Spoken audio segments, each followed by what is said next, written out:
Let's step back in time to Elsinore Castle in Denmark. The story starts as the castle guards are changing shifts. It's a bitter, cold, dark night and a little bit spooky. It's fine. We're brave. Over the last few nights, the recently dead King Hamlet, Prince Hamlet's dad, has been haunting the guards. Bernardo? This is Hamlet. He's all in black because he's in mourning for his father, but everyone else in the court is celebrating. The lagers are flowing and the Danish bacon butties are piled high for the wedding of his mother and his uncle Claudius. Horatio is the best friend of Prince Hamlet. He's on the battlements that night and decides that Hamlet needs to see this for himself. Hamlet, this is the ghost of your father, King Hamlet. King Hamlet, this is Hamlet, your son. Why are they both called Hamlet? It's just confusing. You don't look much like a ghost. What did you expect me to wear? A white sheet? I need to talk to you. I need to talk to you. I haven't had any pocket money for 2 months. I was murdered by my brother Claudius, who wanted to be king. He poured poison in my ear and I died. After hearing this, Hamlet swears revenge on Claudius, but he isn't sure whether to believe the ghost or not. I mean, after all, it could be an evil spirit.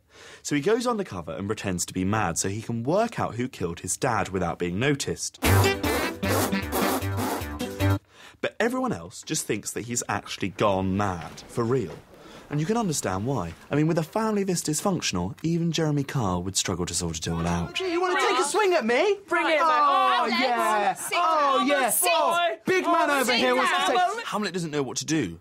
Kill King Claudius? Not kill King Claudius? He even contemplates killing himself.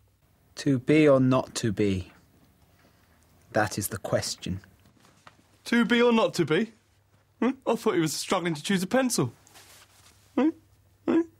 Come on, that's a good joke. That old fool is Polonius, Claudius's right-hand man and the father of Hamlet's girlfriend. But what is Hamlet's girlfriend's name? Is it A, Ophelia, B, Gertrude, or C, Polonius? Hamlet's girlfriend is called Ophelia, and here she is now. I'm sorry about my dad. Come on. Too right. He's the reason that Hamlet cast poor Ophelia aside. Get thee to a nunnery!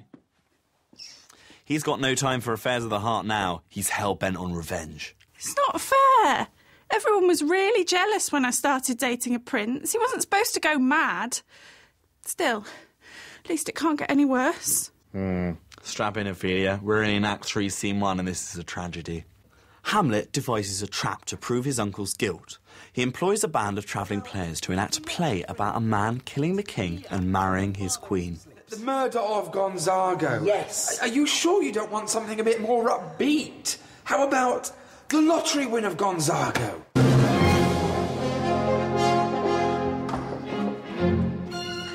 Just as Hamlet suspected, at the crucial moment in the play, Claudius looks flustered, stands up and storms out of the theatre. I didn't think it was that bad. Hamlet has made up his mind. The king must die. But when Hamlet follows Claudius and approaches him with his sword drawn, it appears that he is praying. Hamlet does not want to kill him now, as he fears he might send his uncle straight to heaven. He must wait until Claudius is doing something unholy, like drinking or singing along to Lady Gaga. Anyway, Hamlet goes to see his mother. He shouts at her and accuses her of incest. Let not the royal bed of Denmark be a couch for luxury and damned incest. Hamlet shows his mother pictures of her two husbands and rages against his uncle with such vigour that the ghost of his father intervenes. Do not forget, this visitation is to whet thy almost blunted purpose. What purpose? Kill Claudius and tidy your room. Here's another quick question for you. Whilst all that was going on, who is hiding behind the curtain in the chamber? Is it A, Polonius, B, Gertrude, or C, Claudius? In fact, it's Polonius who's hiding behind the curtain. Let's see how that works out for him. Now, Hamlet's thirst for revenge is refreshed, and he sees a twitching behind the arras. Behind the what? Arras? It's a posh name for that curtain. Hamlet assumes that the twitching is Claudius and shouts, A rat!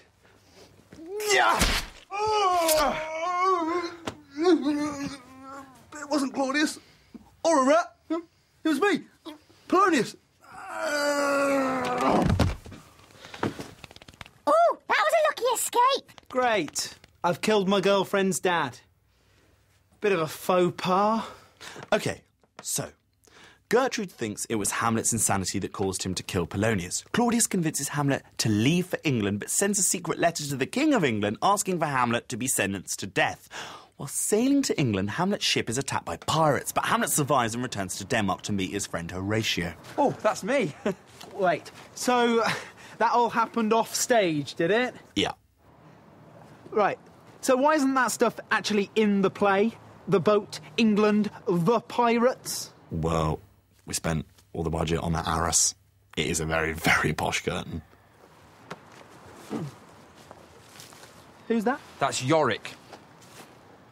Alas, poor Yorick. I knew him, Horatio. Why have they dug him up? 'Cause he has been dead for years, and... Whoa. Hang on. Ophelia is dead. My Ophelia. Guys, why did nobody tell me? That is Laertes, Ophelia's brother.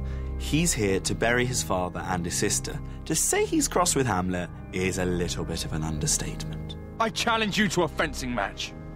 Claudius sees a sure way to get rid of Hamlet and persuades Laertes to poison the point of his sword. And then we'll put poison in his drink as well. In the middle of this kick-ass sword fight, Gertrude unknowingly drinks from the poisoned cup.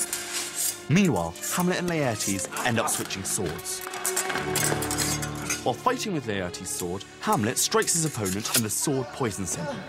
Filled with rage, Laertes grabs Hamlet's sword and spears him. As Hamlet dies, he realises what's happened, stabs Claudius and shoves the poison down his throat too.